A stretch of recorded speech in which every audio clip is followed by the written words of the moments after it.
Ang NBA tinamaan ng sobrang daming ugly issues nitong nakaraang taon.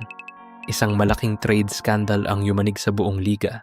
4 na current at former players ang naban dahil sa illegal gambling. At yung tinatawag na best player in the world, parang sobrang luwag ng trato sa kanya to the point na pakiramdam mo talaga may favoritism ang liga at parang sila mismo ang gumagawa ng mga superstars. And then just trying to fling something up. No, come on, man. He's gonna go to the line. Pero eto ang pinaka-wild na part. Bilang isang forever ng NBA fan, wala talaga, at I mean wala, ang mas malala pa sa ginawa ng Sacramento Kings. Hindi lang sa nakaraang isang taon, kundi sa huling 5, 10, kahit 20 years pa. Ganun kapangit ang record nila sa halos lahat ng aspeto na nagmumukhang normal tuloy ang ibang scandals sa liga. Our city cannot keep doing this. Why are we resigned to the whims of a clueless idiot who seems desperate to stomp on his own dick at every turn? Kung iniisip mo kung paano naging posible ang lahat ng to, o ano ba talaga ang tinutukoy ko, then ladies and gentlemen, welcome sa isang deep dive tungkol hindi lang sa worst NBA team of the past 2 decades, kundi sa isang team na sobrang dysfunctional na may totoong argumento na sila na ang worst franchise sa buong North American sports. A few years ago, yung Warriors ko, nagkakaroon na ng totoong rivalry sa Sacramento Kings. Doon nagsimula yung sports hatred ko para sa kanila. Wala naman akong personal na galit sa players or sa city. Pero bilang Warriors fan, bawat talo ng Kings, napapangiti talaga ako. I mean, sinusubukan nilang kopyahin yung Warriors blueprint at umabot pa sa point na kinuha nila ang isa sa mga importanteng miyembro ng championship staff ng Golden State. That the Sacramento Kings have hired Golden State Warriors assistant coach Mike Brown as their new head coach. Ang corny. Sobrang corny. At honestly, medyo nakakairita rin para sa akin yung buong light the beam thing. At feeling ko si Steph, ganun din ang tingin niya. Pero anyway, para maging fair, sobrang lupit talagang laban nun. Noong 2023, kinailangan pa ng isa sa pinaka-inspirational na speeches sa NBA history. Tapos sinundan pa ng greatest Game 7 performance ever, bago tuluyang napabagsak ng Warriors ang Kings. Mariano, three-pointer, puts it in! Oh, Steph Curry from way downtown! Nung time na yun, sukang-suka ako sa Sacramento. Pero at least nire-respeto ko sila. Katatapos lang nilang putulin ang 16-year playoff drought. Dinala nila ang Warriors sa 7 games at mukhang totoo talagang may special na binubuo ang team nila. I mean, the following year nung 2024, sila pa ang nagpatalsik sa Warriors sa play-in tournament. Naisip ko, anak ng galit ako sa kanila.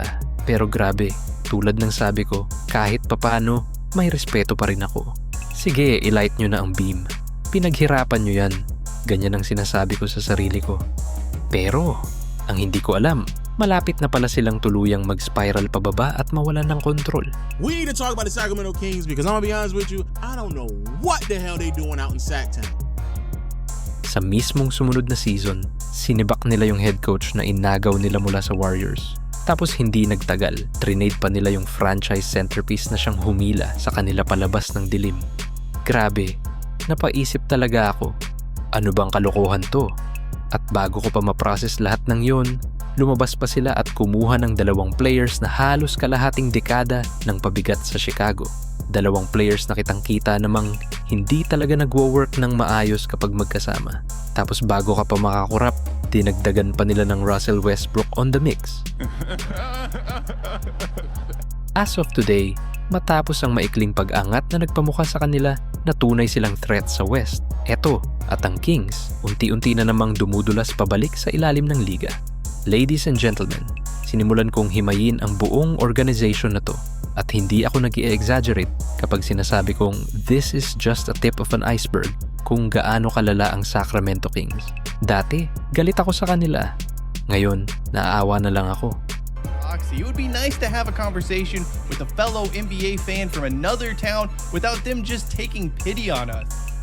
Kapag ang isang good player nakatapat ng isang great player, iisa lagi ang sinasabi ng mga tao, May levels talaga sa laro, pero ganun din ang usapan pagdating sa mga bad teams. All I gotta say is that the Sacramento Kings suck. Flat out embarrassing. Sa halos 80 years ng NBA history, walang franchise ang mas maraming talo sa loob ng 20-year span kaysa sa Sacramento Kings. I mean, matapos ang 16 straight seasons na hindi man lang nakapasok sa playoffs, ang pinakamahabang playoff drought sa history ng liga, sa wakas nakabalik sila sa playoffs only to get bounced agad sa first round. Tapos sinundan pa yon ng pag-miss sa susunod na 2 seasons at ngayon mukhang papunta na naman sila sa panibagong rebuild. Pero mas lalong lumala kasi hindi rin nila alam kung paano mag-rebuild ng maayos. Halimbawa, sa nakaraang 20 years, naka 14 head coaches na sila, 14. Halos ibig sabihin niyan, bagong coach every 1.5 seasons, kaya imposibleng makabuo ng culture or identity ang team. Para may context, ang longest tenured coach sa NBA ngayon ay si Erik Spoelstra sa Miami. Siya ang namumuno sa Heat since 2008, mga 18 seasons na yan. Ginagawa nating katatawanan ang the process ng Sixers dahil parang sinadya nilang mag-tank. Binabash natin ang Bobcats dahil sa pinakapangit na regular season record ever. Pinagtatawanan din natin ang post-LeBron Cavaliers na biglang nag-collapse nung umalis siya. Pero wala ng franchise. As in wala na talaga ang masasahol pa sa Sacramento Kings. Very frustrating as a fan, as a Sacramento Kings content creator. It's just, I don't know, I can't wrap my head around this, man. Ilang games lang ang nakaraan, may isang fan na tuluyang napuno matapos panoorin ang team niya na laging talo at walang effort dumepensa. Players that's on the court need to play like the fans deserve. That's it. Sinigawan niya sila na mag-hustle at magpakita ng puso sa court. At guess what? Ang sagot sa kanya ng mga players, umuwi na lang siya. Tapos ang mas malala, pinaalis pa siya ng arena staff sa mismong venue. Hindi mo to maiimbento. Kahit Hollywood, mahihirapang gumawa ng script na ganito kagulo. At somehow, appetizer pa lang to. Kasi pagdating sa pagbuo ng team sa paligid ng mga stars, paulit-ulit nang pinapakita ng Kings na wala talaga silang alam sa ginagawa nila. Si Isaiah Thomas, bench player lang sa Sacramento. Pero pagdating niya sa Boston, nag-breakout ang laro niya at naging MVP candidate. Si Tyrese Haliburton naman na draft ng Kings, tapos ilang taon lang ang lumipas, na idala niya ang Pacers sa puntong isang panalo na lang sa NBA Finals. At yung pinakamalaking franchise star nila sa nakalipas na 2 dekada na si DeMarcus Cousins, na ibinigay sa Kings ang 8 taon ng prime niya. Gusto niyo malaman kung anong sinabi niya? My biggest regret is, why didn't I leave when I had the chance? Umabot pa sa punto na sobrang pangit na ng sitwasyon na mismong mga agents at player reps diretsahan ng binabalaan ng clients nila. Iwasan mo ang Sacramento. Kapag napunta ka ran, hindi ka magde-develop, magiging stagnant ang career mo. May isang anonymous agent pa nga na mas matindi ang sinabi, kung gusto mong bumagsak ang client mo, ipadala mo sa Sacramento. Karamihan ng teams nagtatank on purpose para humabol ng lottery pick. Ang Kings nagtatank ng hindi sinasadya. Pero kung akala mo, ito na lang ang dahilan kung bakit disaster ang Kings, mabibigla ka. Kung gusto mo talagang maintindihan kung gaano kalalim ang dysfunction nila, tingnan mo lang ang draft history nila. Kasi ito, sana yung area kung saan dapat nababago ng isang franchise ang kapalaran nila. Pero nagawa pa rin itong i-fumble ng Kings ng paulit-ulit at ginawa na talaga nilang lifestyle ang pagiging sablay. Halimbawa, noong 2012, ginamit ng Kings ang 5th overall pick nila para kunin si Thomas Robinson. Kalahating season lang siyang tumagal sa Sacramento. Ang mismong sumunod na pick, si Damian Lillard.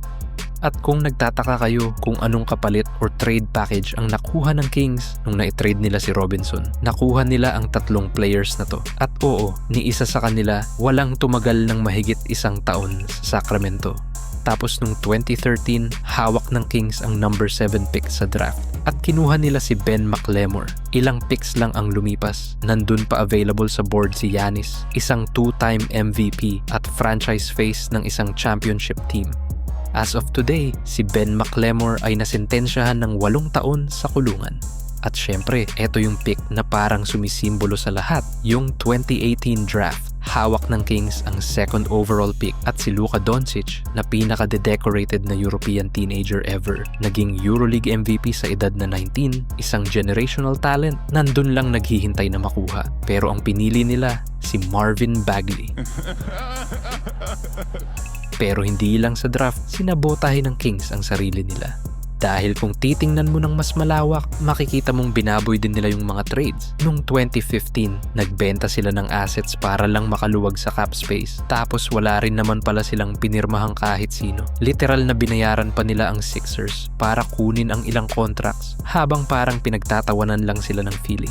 Noong 2017 naman, trinade nila si DeMarcus Cousins kapalit ng package na kung babalikan mo ngayon, parang clearance rack lang ng mga role players. All-NBA caliber star si Cousins nun, tapos ang nakuha lang pabalik ng Kings ay sina Buddy Hield, Langston Galloway at isang first round pick na naging player na hindi rin naman nagtagal sa kanila. Isang franchise star na naitrade kapalit ng barya. Pero dito kailangan kong maging totoo. Pwede mong sabihin na hindi naman laging perfect ang draft kapag tiningnan mo in hindsight. Pwede mong isisi sa attitude ng mga players. Pwede mong i-argue na hindi lang talaga magaling ang mga coaches. Pero at the same time, kailangan mong umatras ng konti at ma-realize to. Lahat ng to nagsimula sa taas. Dahil sa nakalipas na 2 dekada, hindi lang minalas ang Kings. Nagkaroon sila ng magulong ownership at front office na parang mas abala sa pag-i-experiment kaysa sa pagpapatakbo ng isang basketball team. Nung binili ni Vivek Ranadive ang team, dumating siya na may ideyang sabihin na lang nating unique. Siya rin yung owner na minsang nagsuggest na maglaro ang Kings ng 4-on-5 defense para may isang player na nakaabang na lang sa kabila para sa easy layups. Sa ilalim ni Vivek, naging ultimate revolving door ang Kings sa liga. Coaches, GMs, presidents, advisors, lahat na lang dumaan. Walang tumatagal ng sapat para makabuo ng culture, philosophy, o kahit matinong plano man lang. At yung mga nabigyan ng power, kadalasan walang idea kung paano ito gamitin. Si Vlade Divac, isang Kings legend, naging GM kahit halos wala naman siyang front office experience. Gumawa siya ng emotional decisions, mas nagtitiwala sa instinct kaysa sa scouts, at binaliwala ang analytics. Maraming reports ang nagsabi na pinalagpas niya si Luka dahil sa personal na dahilan. Kilala niya ang tatay ni Luka at hindi niya gusto ito. Imagine, pinalagpas mo ang isang generational superstar dahil lang hindi mo ka-vibe ang tatay niya. Yan ang Kings in a nutshell. Sa loob mismo ng front office, mas malala pa ang sitwasyon. Ang mga executives palaging nag-aagawan ng kontrol, nagsisiraan, nagli-leak ng mga kwento sa media at kanya-kanyang tulak ng sariling agenda. Every 12 to 18 months, nagpapalit ng direksyon ng franchise. Rebuild, ay teka, win now mode na. Wait lang, magtatank na lang pala, walang malinaw na commitment. Yung ibang teams may malinaw na vision. Ang Warriors nag-build around sa shooting at spacing. Ang Spurs around development at culture. Ang Heat around toughness at conditioning. Ang Kings nag-build around sa confusion. At kapag nakikialam ang owner, walang experience ang GM. Ini-ignore ang mga scouts. Taon-taon sinisibak ang mga coaches. At walang stability sa locker room, walang kwenta kahit sino pang madraft mo. Wala ring epekto kahit sino pang i-trade mo or sino pa ang maging star player nyo. Basag ang organization mula taas hanggang baba. Darating ka sa point na kapag tiningnan mo lahat ng kapalpakan ng Kings, may marirealize kang medyo mabigat. Hindi lang basta bad team to. Isa tong franchise na literal na nakakasira sa mismong liga. Sila lang yung franchise kung saan namamatay ang pag-asa, nagde-decline ang career ng mga stars, at kung saan ang bawat promising na rebuild ay nauuwi na naman sa panibagong tear down. At ang totoo, pabigat na ang Kings sa competitive ecosystem ng NBA. Napatunayan na ng mga small market teams tulad ng Spurs, Thunder, Bucks, at Grizzlies na hindi mo kailangan ng malaking syudad para manalo. Samantalang ang Kings, ginawa nilang parang basketball black hole ang Sacramento. Kailan ka ba titigil sa paninisi sa mga players at coaches at umpisang questionin ang mismong ownership ng franchise na humahantong sa isang brutal pero totoong tanong na kailangang harapin ng liga? Kung ang isang franchise ay hindi kayang maging competitive, walang stability, hindi makapag-develop ng stars at walang malinaw na plano sa loob ng 2 dekada, ano pa ba talaga ang ambag nila sa NBA?